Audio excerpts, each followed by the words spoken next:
जय श्री कृष्णा। आप सभी को अनंत चतुर्दशी की ढेरों शुभकामनाएं। प्रिय भक्तों, आज अनंत चतुर्दशी का दिन है और अनंत चतुर्दशी के दिन आपको अवश्य ही सुनना चाहिए गीता का 7वां अध्याय। गीता का 7वां अध्याय आज सुनना क्यों चाहिए? क्योंकि अनंत चतुर्दशी कोई साधारण तिथि नहीं है, ये युगादि तिथि है।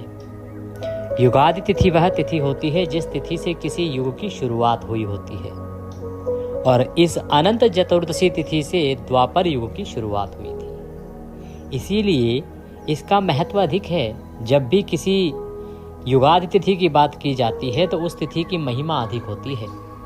उस तिथि पर जो भी आप जप तप दान पुण्य कर्म करते हैं उससे अनंत गुना फल मिलता है।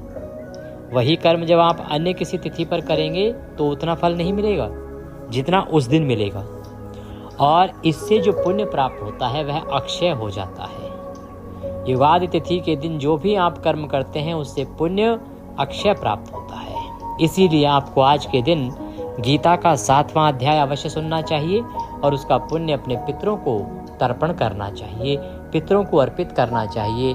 ऐसा करने से आपके पितृ प्रसन्न होंगे, आपके पितृ तृप्त होंगे और वो आपको अनंत आशीर्वाद प्रदान करेंगे। क्योंकि पितरों का तर्पण जो है वो जितना आप अधिक करेंगे और जितना उत्तम समय में करेंगे वो कल्याणकारी है। तो आइए बताते हैं आपको कि कैसे आपको गीता का यह 7वां अध्याय श्रवण करना है, कैसे उसका पुण्य आप अपने पितरों को अर्पित करेंगे, क्या विधि रहेगी, तर्पण कैसे करना है, जल आदि कैसे देना है। आपसे निवेदन है कि यह पवित्र गीता का 7वां अध्याय है तो कृपया वीडियो को एक बार लाइक अवश्य कर दीजिएगा। अपने पितरों की प्रसन्नता के लिए कमेंट बॉक्स में अवश्य लिखिएगा जय पितृदेव। पितृ प्रसन्न होंगे, अनंत देव के आशीर्वाद से आपके पितरों को तृप्ति प्राप्त होगी। तो कमेंट बॉक्स में लिखें जय अनंत देव। आप देख रहे हैं देवभूमि ज्योतिष संस्थान का प्रतिष्ठित यूट्यूब चैनल देवभूमि धार्मिक। हम यहाँ पर सभी व्रत और त्योहारों की सही शास्त्रीय जानकारी प्रदान करते हैं। ज्योतिष शास्त्र और पंचांग के आधार पर आपको बताते हैं कौन सी तिथि कब है, व्रत आदि कब करना है, क्या विधि है, क्या नियम है। यदि आप सभी व्रत और त्योहारों की सही शास्त्रीय जानकारी पाते रहना चाहते हैं तो कृपया चैनल को सब्सक्राइब कीजिए और बेल आइकन को प्रेस कीजिए। जब आप सब्सक्राइब का बटन दबाएंगे तो वहाँ पर एक घंटी का निशान बना हुआ आएगा, उसको अवश्य दबाइएगा, तभी आपको हमारे सारे वीडियो प्राप्त होंगे, अन्यथा आपसे जानकारी छूट जाएगी। तो कृपया चैनल को सब्सक्राइब करें और बेल आइकन को प्रेस करें। आइए जानकारी आरंभ करते हैं और फिर पाठ आरंभ करते हैं। प्रिय दर्शकों, अनंत चतुर्दशी के दिन सूर्योदय से पहले आप उठ जाइए। उठने के बाद स्नान आदि से निवृत्त होके यह पाठ सुनने के लिए और पितरों को इसका जल अर्पित करने के लिए एक लोटा लीजिए, तांबे का या पीतल का। उसको अच्छे से मांझ लीजिए। पहले उसमें गंगा जल भरिए, फिर शुद्ध जल भरिए। तदुपरांत उसमें थोड़े से काले तेल डालिए, एक तुलसी का पत्ता डालिए, सफ़ेद फूल डालिए और कुशा मिल जाए तो कुशा डालिए। ये सारी सामग्री उसमें डालने के बाद एक आसन लगाइए और दक्षिण दिशा की ओर मुख करके बैठ जाइए। दक्षिण दिशा की ओर मुख करके बैठ जाइए। लोटे को सामने रख लीजिए और गीता के 7वें अध्याय का श्रवण कीजिए। सुनिए गीता का 7वां अध्याय, और अध्याय सुनने के बाद उस जल से आप पितरों को तर्पण करेंगे, तृप्त करेंगे। अपना पुण्य जो है संकल्पित होके अपने पितरों को अर्पित करेंगे। कैसे वह पुण्य अर्पित करेंगे, कैसे तर्पण करेंगे, ये पाठ के बाद आपको समझाते हैं। आइए पहले आरंभ करते हैं श्रीमद् भागवत गीता 7वां अध्याय। आप दक्षिण दिशा की ओर मुख करके बैठ जाएं, सामने लोटा रखें सभी सामग्री के सहित और सुनना आरंभ करें। अथ 7वां अध्याय। श्री भगवान उवाच। भगवान बोले, हे पार्थ, अनन्य प्रेम से मुझ में आसक्त चित्त तथा अनन्य भाव से मेरे परायण होकर योग में लगा हुआ तू जिस प्रकार से संपूर्ण विभूति बल ऐश्वर्य आदि गुणों से युक्त सबके आत्मरूप मुझको संशय रहित जानेगा, उसको सुन। मैं तेरे लिए इस विज्ञान सहित तत्व ज्ञान को संपूर्णतया कहूंगा, जिसको जानकर संसार में फिर और कुछ भी जानने योग्य शेष नहीं रह जाता। भगवान श्री कृष्ण कहते हैं कि अर्जुन, तुम योग माया में लगे हुए हो, परंतु तुम मुझसे अनन्य प्रेम करते हो और मेरे अंदर तुम्हारा अनन्य भाव है। इस कारण से मैं तुम्हें इस तत्व का जो ज्ञान है उसको विज्ञान सहित पूर्ण रूप से कहूँगा, और ऐसे कहूँगा कि इसके बाद इस संसार में तुम्हारे जानने के लिए कुछ योग्य रह ही नहीं जाएगा, शेष रह ही नहीं जाएगा। यदि तुम समझ जाओगे कि संपूर्ण बल ऐश्वर्य आदि गुणों में मैं ही हूँ और वो मेरे द्वारा ही हैं। हजारों मनुष्यों में कोई एक मेरी प्राप्ति के लिए यत्न करता है, और उन यत्न करने वाले योगियों में भी कोई एक मेरे परायण होकर मुझको तत्व से अर्थात यथार्थ रूप से जानता है। भगवान कहते हैं कि अर्जुन, मुझे प्राप्त करने का हर कोई प्रयास नहीं करता, कोई हजारों में एक होता है, और उन यत्न करने वाले योगियों में भी कोई एक मेरे परायण होकर मुझे अनंत रूप से जानने का प्रयास करता है। सभी का प्रयास नहीं होता। अर्जुन, पृथ्वी, जल, अग्नि, वायु, आकाश, मन, बुद्धि और अहंकार, इस प्रकार ये 8 प्रकार से विभाजित मेरी प्रकृति है। यह 8 प्रकार के भेदों वाली तो अपरा अर्थात मेरी जड़ प्रकृति है, और हे महाबाहो, इससे दूसरी को जिससे यह संपूर्ण जगत धारण किया जाता है, मेरी जीव रूपा परा अर्थात चेतन प्रकृति जान। अर्जुन, तू ऐसा समझ कि संपूर्ण भूत इन दोनों प्रकृतियों से ही उत्पन्न होने वाले हैं, और मैं संपूर्ण जगत का प्रभव तथा प्रलय हूँ, अर्थात संपूर्ण जगत का मूल कारण। हे धनंजय, मुझसे भिन्न दूसरा कोई भी परम कारण नहीं है।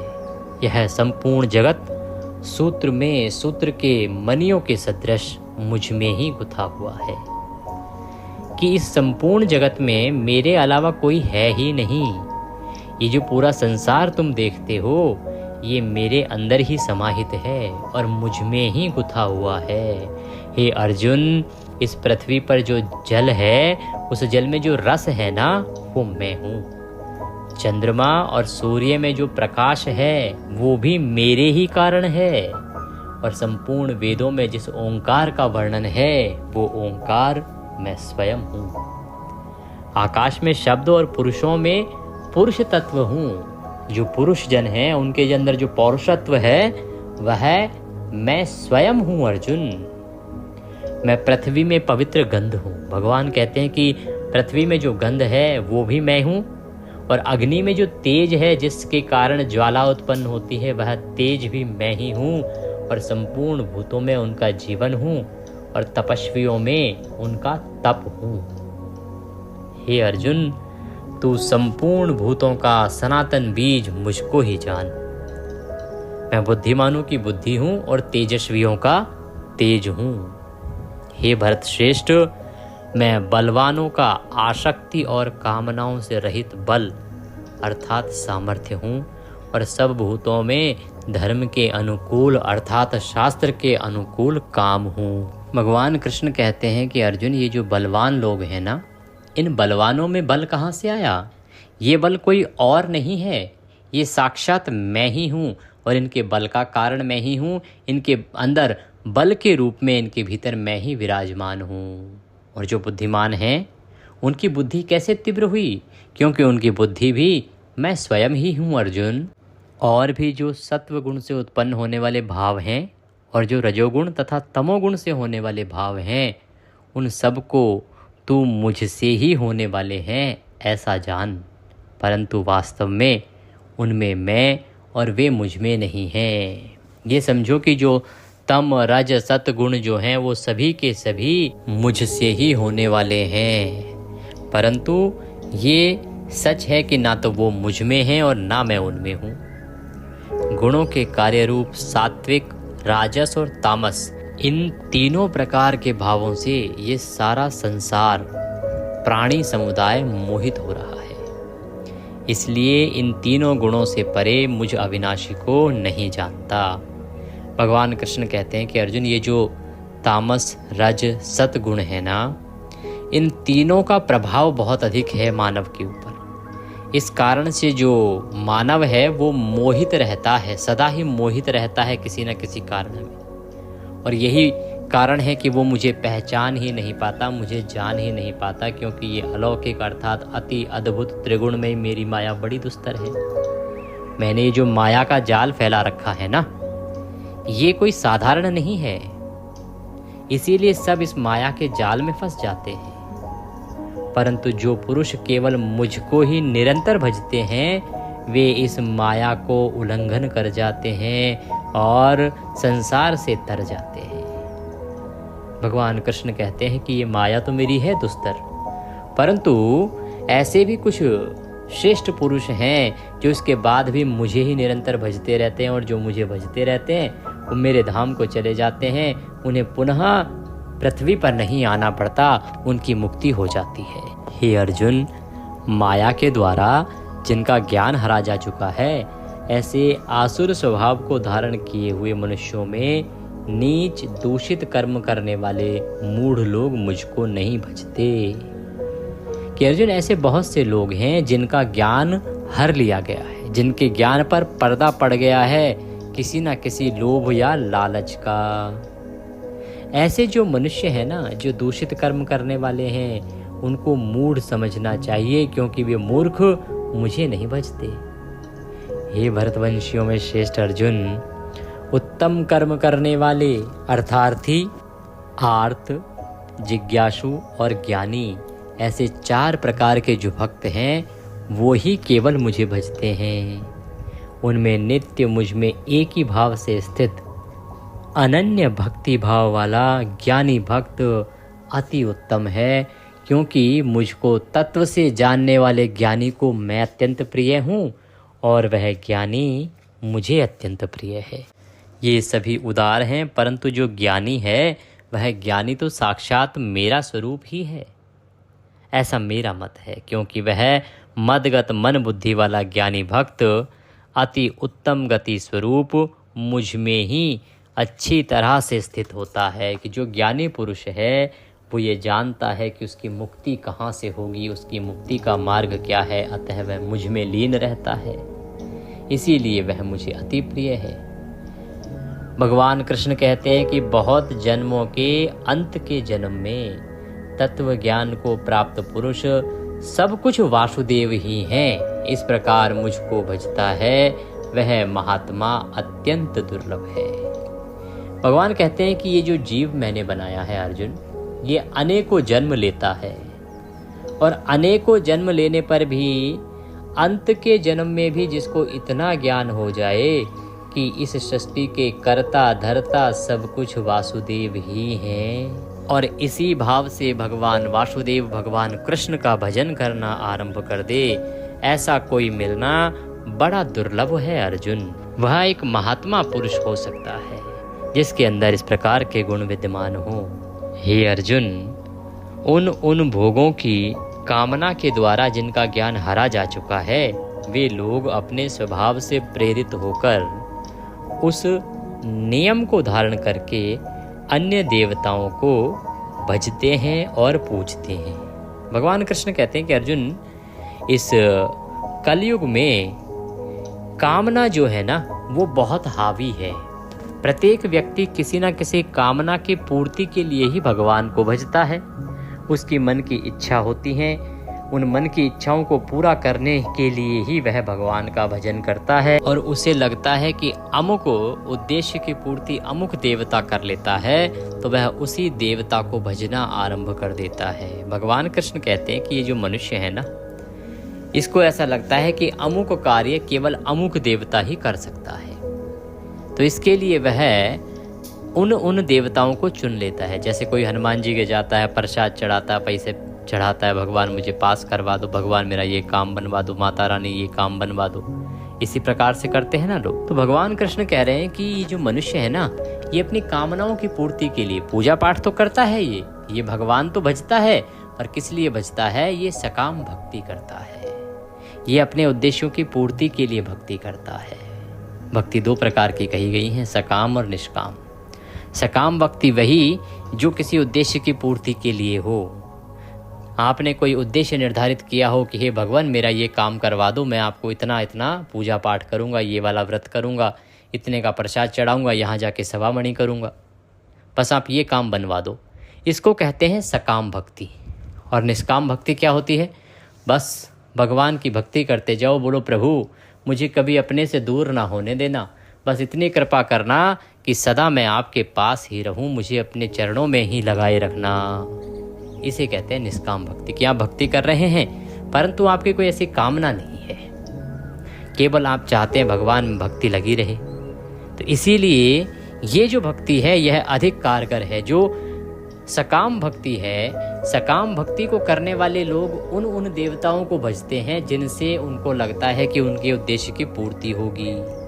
भगवान आगे कहते हैं कि जो जो सकाम भक्त जिस जिस देवता के स्वरूप को श्रद्धा से पूजता है, उस भक्त की श्रद्धा को मैं उसी देवता के प्रति स्थिर कर देता हूँ। कि अर्जुन, ये जो लोगों में भक्ति जागती है ना किसी विशेष देवता के प्रति, वो मेरे ही कारण जागती है।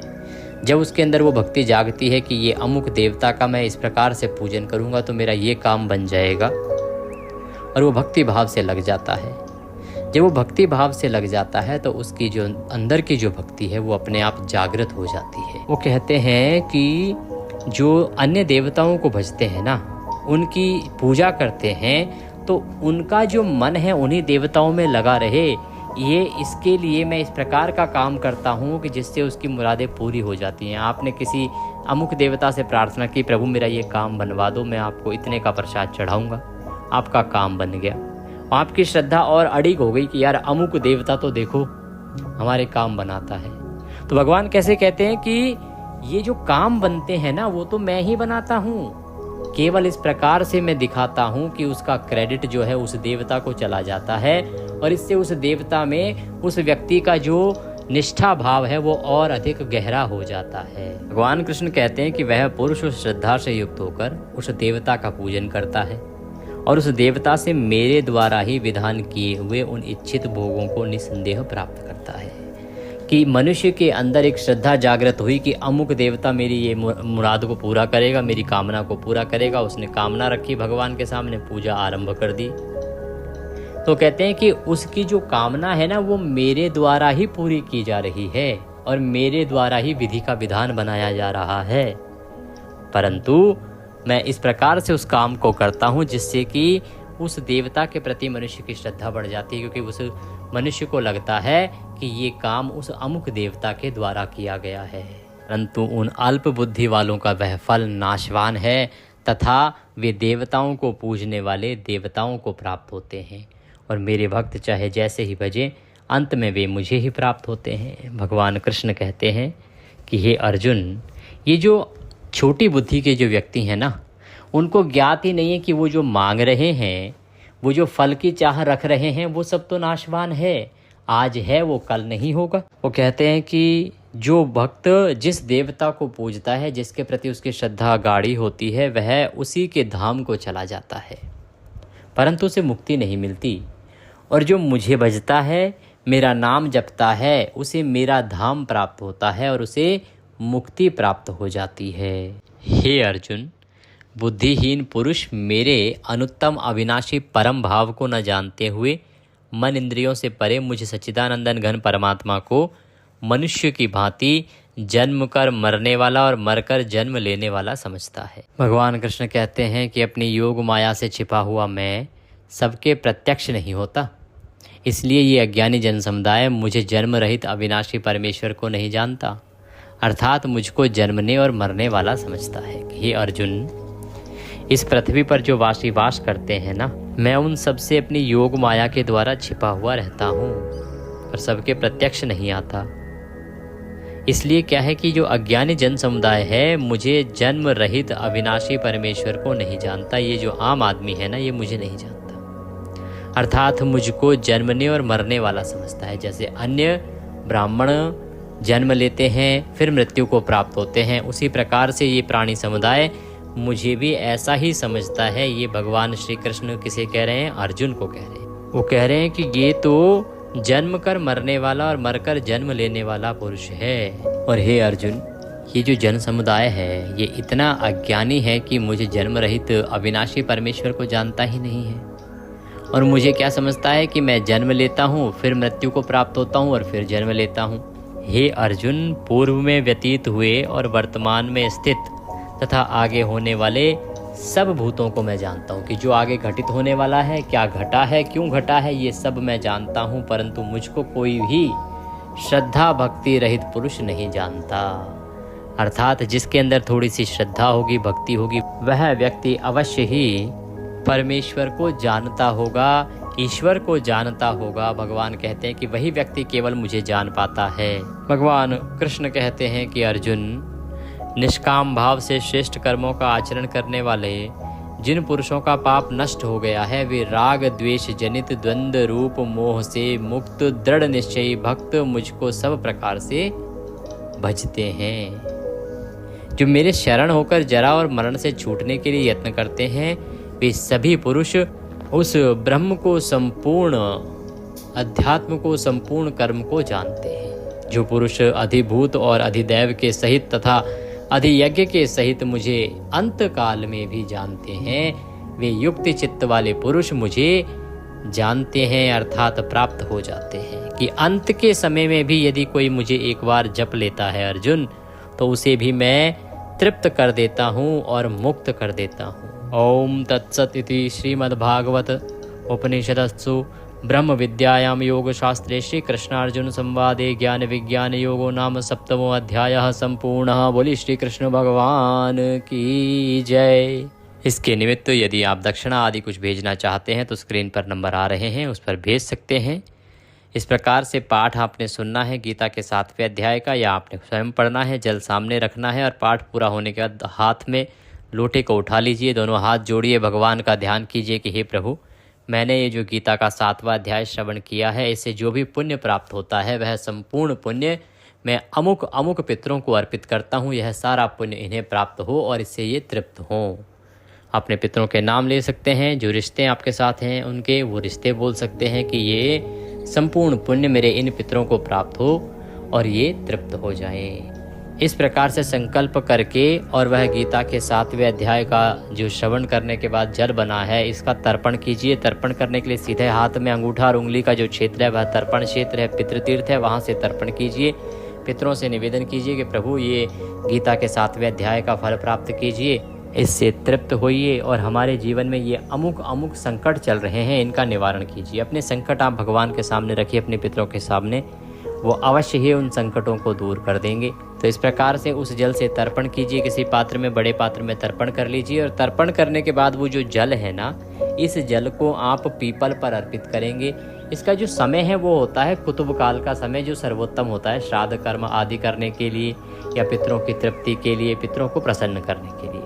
तो ये जो समय होता है वो आम तौर पर 11:30 से और 12:15 के बीच में होता है भारतवर्ष में, पर अलग अलग शहर में अलग अलग समय होता है। तो आपके शहर का यदि आपको ज्ञात ना हो तो आप कमेंट बॉक्स में लिख के पूछ लीजिएगा। कुतुब काल का समय होता है, दिल्ली के अनुसार बता रहा हूँ, 11:30 बजे से और लगभग 12:15 बजे तक। पूरे भारतवर्ष में इसी समय के दौरान थोड़ा थोड़ा कुतुब काल अवश्य आता है। तो अपने शहर के अनुसार आप उस कुतुब काल के समय में इस जल से पितरों का तर्पण करें, उनसे निवेदन करें कि हे मेरे पितरों, आप तृप्त होइए, जो भी आपकी नाराज़गी है मैं उसे दूर करता हूँ। मेरा आपसे निवेदन है कि मुझे आज्ञा कीजिए, मैं आपकी तृप्ति के लिए और क्या कर सकता हूँ। गीता के 7वें अध्याय का संपूर्ण पुण्य मैं आपको अर्पित करता हूँ। इससे जो आपके पितर हैं ना, वो तृप्त नहीं हो जाएंगे, अति तृप्त हो जाएंगे और फिर वो प्रसन्न होकर आपको आशीर्वाद देंगे।